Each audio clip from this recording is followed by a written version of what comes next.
देवाधिदेव महादेव का पावन मास श्रावण मास प्रारंभ हो चुका है।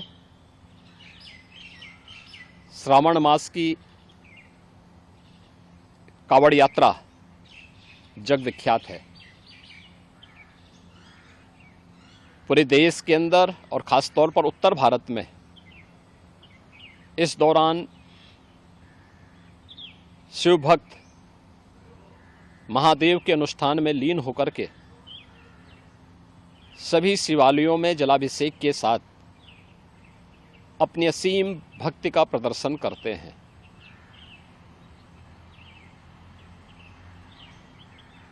केंद्र और राज्य शासन ने मिलकर के श्रद्धालुजनों की सुरक्षा, उनकी सुविधा, उनकी सुगम और सुरक्षित यात्रा के लिए अनेक प्रबंध किए हैं।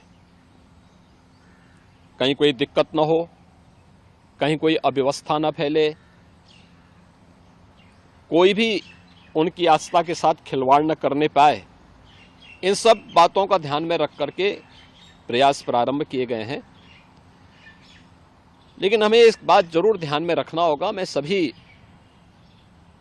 श्रद्धालुजनों से इस बारे में विनम्र अनुरोध करूंगा। हम लोग भी शिव भक्त हैं, महादेव की असीम कृपा हम लोगों पे बनी रही है और निरंतर हम महादेव से यही प्रार्थना करते हैं कि उनकी कृपा सदैव बनी रहे।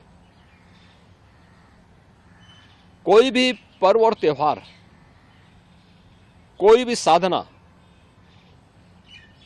बिना आत्मानुशासन के पूरी नहीं होती है। सुगम और सुरक्षित यात्रा के लिए हमें न केवल अंतःकरण से बल्कि बाहरी रूप से भी उस पूरी प्रक्रिया के साथ लीन होना पड़ेगा। शिवो भूत्वा शिवम यजेत।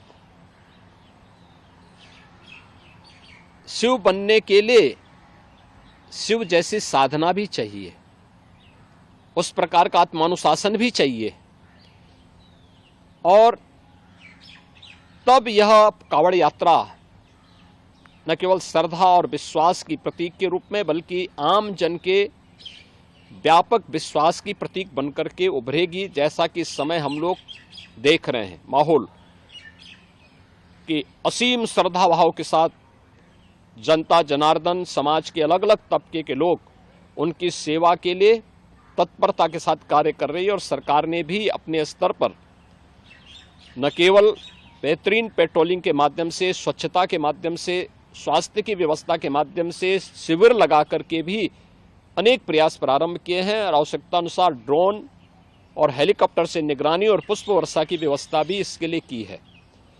मैं सभी शिव भक्तों से अपील करूंगा कि देवादेव महादेव की ये कृपा हम पर बनी रहे।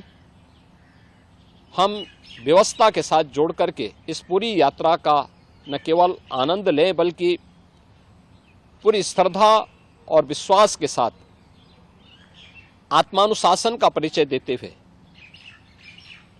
इस पावन श्रावण मास के कावड़ यात्रा कार्यक्रम को सफलतापूर्वक आगे बढ़ाने में अपना योगदान दें। आप सबकी सुगम सुरक्षित यात्रा के लिए मेरी मंगलमय शुभकामनाएं हैं।